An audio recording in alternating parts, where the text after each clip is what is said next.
Hey Addicts, welcome back. We're here to talk about Mob Psycho, episode 11 called Guidance Psychic Sensor. I have no idea why these episodes have such weird names, but I don't care because this was an awesome episode. I got 2 pages of notes, so I'm going to try to do the recap fairly quickly, but bear with me. So, at the start of the episode, we get to open up with the group that Blondie's with. And I'm sorry, I just call them that if you're new here. But anyway, we get to see that they're taking out the Claw members that were faced with them. We get to see the weaker psychics that were from the first season. And like the guy that could light his phone on fire. Yeah, those guys have gotten a bit of a power boost. So that was cool to see because I was wondering why they were even there, what they're going to do. But they have actually gained a power up, so that makes sense now looking at it. But we get to see that, there's also the guy that said that he was betraying them, but they run a test on him and they're like, no, he's good for now at least. So there's that whole thing. But we get to see also a glimpse. We actually don't visit them. We just get to see kind of the aftermath of the people that were in the sewer. And yeah, they got wrecked. All of them are gone. No, I mean they're not gone, but they're down for the count. I don't see them getting up. And then we get to see that Sho and Ritsu get a little bit closer to the organization where they're actually held up at, the big tower in the middle of the city. And I like this little moment that we get between them because we get to see a motivation for Ritsu and why he's helping Sho, which kind of didn't make much sense to me when we first got revealed to that. So I'm glad that they were able to show that. We get to figure out that, Ritsu kind of understands the position Sho's in because, Sho, grew up all his life with somebody that was insanely powerful, that being his dad. And now his dad's doing something completely evil and trying to take over the world. And Ritsu kind of relates to that because with Mob being his older brother, he always wondered, what would happen if Mob lost it or if he wasn't the person that he is. And so that's really cool seeing that little bit. I like that moment. We get to see also that the Shimazaki, the guy that can teleport, he's waiting right at the front doorsteps ready to take out anybody that comes. And so Ritsu kind of has this heroic moment, I guess you could say, where he's like, no, you go ahead, you go stop your dad, I'll take care of this guy. And Sho's like, okay. So we get to see Sho goes in, and I love when Sho's going up. There's also that other electronic guy of the Ultimate Five, and Ultimate Five are supposed to be the best of the best out of this organization. I love how Sho just basically takes him out as he's running. I thought that was pretty hilarious because I didn't really see that guy putting up much of a fight, but I just thought that was funny that he took him out in one punch. And this is from anyway, that's a bad joke. Anyway, we get to see that Sho's motivation is also revealed a little bit, because it kind of feels like that he's a character, especially in the first season, that is evil. And in this one, especially with his, coming up with his introduction in the second season, you still kind of got this, I don't know. But it seems like his motivation is pretty straight clear that he just wants to stop his dad because he thinks what he's doing is wrong.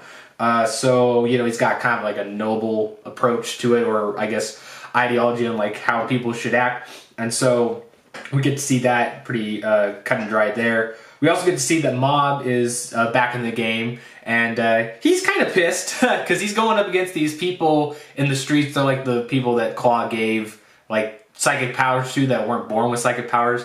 And Mob's like, hey, you shouldn't use your powers for evil. That's bad, and I'm going to teach you a lesson. So we get to that, but then we also see that when he's about to confront those people, you also have the other Ultimate Five guy, and I don't remember his name, but he's the guy. He's basically Poison Ivy. Not really, but he controls plants. And I like, I think that fits perfectly because, the Mob being able to harness that power for himself earlier in the season, kind of gives an interesting idea in the mind of what their fight would be like, or, it's going to be more even, or, well, not even when you're facing Mob, but you get what I'm saying. And then we get to see, Ritsu's, I wrote down here, his progression from the last season. Okay, so there's a moment where, like I said, Shimazaki and Ritsu are battling down, and we get to see that they really do highlight his whole arc from the last season with, you know, Ritsu being I kind of like this, like in the first season it's like kind of like a jealousy of like Mob's powers and stuff like that, and then, you know, for like the audience and probably like him in the first time, you get to see that he has the realization that he wasn't necessarily jealous of Mob's powers, and that wasn't the thing that he always wanted like Mob had. It was more of like Mob's you know, wholehearted devotion towards something, or, you know, just his wholesome nature. So I thought that was cool too. But we get to see that, you know, while Ritsu's getting his ass kicked, he actually gets some reinforcements. We get Blondie and all of like the 8th Division Claw people come back, and they're all battling Shimazaki, which, holy shit, was that amazing. I love not only that they dragged out the fight, you know, made it extensive part of the episode, which I've been wanting for a while now, and I love that. But we also get to see, you know, just at its bigger scale. I mean, buildings are like getting destroyed and all this other stuff. It's so badass. But I really like that. Moving on, we get to see that, you know, in the midst of Mob's foot dance, I guess you could say, with the plant guy and the rest of them, because he's not really full on fighting. He's more of like dodging at this point, because he's not, you know, at 100% or anything. He's just fighting normally. We get to see that one of the other people that's connected, I don't remember his name, but he was the guy that kind of captured the evil spirit that Mob faced a few episodes ago. He shows up, and he's helping Mob in a little bit of the fight, but we get to see that the vial that he's kept Megami in, I think that's what his name was, the spirit, that used to be a psychic and now he's a ghost, that gets released, and he just wrecks everybody else, not Mob, but, you know, everybody that he's fighting, and he, you know, lets Mob do it his way, but he kind of gives this final message of like, you need to be harder on people, because Mob's like, hey, you know, these people can turn around, you know, the whole lesson he learned back when he first faced him. So, you know, Megami sends that last message to Mob, and then he kind of disappears. You know, probably will come back, maybe, but, you know, as for right now, he just disappears. So then we get to see, you know, Sho. He's reached the top, and he's battling with his dad, sort of. It's more of like his dad's playing with him. But Sho shows off this new ability that he has that can store up energy, you know, take his energy from years or months or whatever, days, and store it into one attack and then release it. Which reminds me of another series that I read, but I'm not going to go into that. I just thought that was funny that's up here. But, you know, his dad gets saved by like the guy in the umbrella with from this attack. And then, you know, you get the, well, I'll jump back to that. But, you know, he gets hit, and we're going to come back to that because we're talking about the end of the Shimazaki fight first, because we get to see that, you know, he's still whooping ass. Like, he's beat everybody. And at this point, he's used some ability where he kind of hyper focuses to just stuff that he wants to focus, you know, he just wants, you know, stuff to focus on that it matters. So we get to see that he tunes out everything that doesn't have like an whatever their power is emitting. So, you know, he's defeated everybody, and, you know, Blondie's like, hey, you gotta watch out for Mob because he's stronger than anybody. And Ritsu's like, yeah, you tell him. And in the midst, freaking Raijin just comes up and does one of his special moves. It's like it almost looks like Kenshiro's like 1,000 punch thing. And he just whoops on his ass, and Shinnok's like, what? Like, this guy wasn't emitting anything, but everybody's calling him master and everything. He's like, wait, is this psychic able to cover up his entire power emission? And then, you know, Mob comes, and he's like, shit, these people are really powerful. I better just book it on out of here. So he just leaves, you know, especially after Mob gives him a line that's somewhat threatening. So then that leaves with Mob and Ritsu kind of reuniting for the first time, and Ritsu tells Mob what happened to his parents and everything, and you get a little side gag where Raijin and Deadpool are like, "Phew, I'm glad we were right. Otherwise, we would have been dead."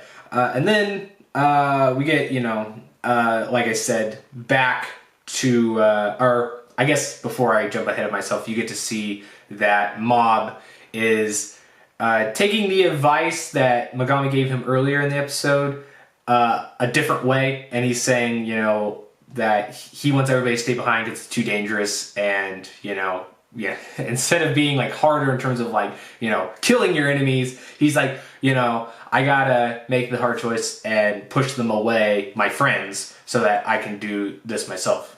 And so we can see that Mob and Dimple's the only one that accompanies him, is gonna go up to defeat the main guy, Sho's father. Which, by the way, Sho reveals the fact that he also has the same power as Sho, and he's been storing energy for 20 years. So yeah, he's gonna be a little hard probably. But that's all that happens in this episode. Next episode we get to see that Mob's gonna have to face the guy with the umbrella before he can actually reach the Claw leader. And then we're gonna, get, I would assume, the showdown with him. The only thing I'm curious about is if Sho is gonna be down for the count, or if he's gonna try to help Mob in between this fight.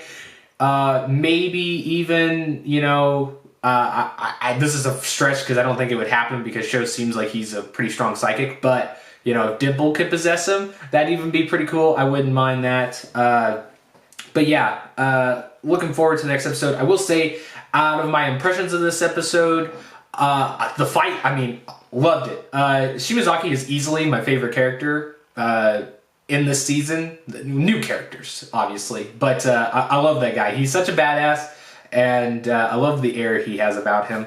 And so that was a really big plus for me. The fight scenes, I think they did a good job. I think like I said, showing the motivations of the characters, harking back to, the arcs that they've kind of gone, the development they've gone through in the first season. I think that was great. Is it a little rushed, or like couldn't we spread that out through the season a little bit better the second season? Probably, but, in the span of things, like it only takes this 1 second to really, highlight it or to get that payoff of, progression. So to me, it's like, it could have been done a little bit differently, maybe in a way that I would have liked better, but I still really like this, and I'm happy that, now that we're in the last half, the last 2 episodes, that, we get that, but, they're not making that a focus because, obviously they want to show us some over-the-top action. One of the other things I wanted to highlight just of my impressions was I really liked Shimazaki. I think my statement stands that he's probably the most powerful of the Ultimate Five, and which leads me a little disappointed we didn't get to see Mob go up against him on a full one-on-one, but the way it just plays in terms of like comedic aspect, and then leaving it open for him to come back in some fashion, I like how that did play out, so I'm not disappointed. But with that being said, this very well might be I'll wait till just the end of the season to say what my favorite episode is, but this is definitely in the running for it because I just think there was such great pacing in this one, and there was just so many things that they were able to touch on, able to expand on some of the stuff that they've already had in their episodes. But, we'll be back for the last episode next week. Sorry, this is going up a little bit later. We're behind schedule. But we should have a review of Mob entire second season after the 12th episode video goes up, and we'll also be doing that for the other shows that we've been covering lately, and do expect more reviews. I got a few in the works, and I know me and Mike are going to be doing some discussions, so that is all coming, and without further ado, I'll see you guys next week, and yeah, peace, addicts.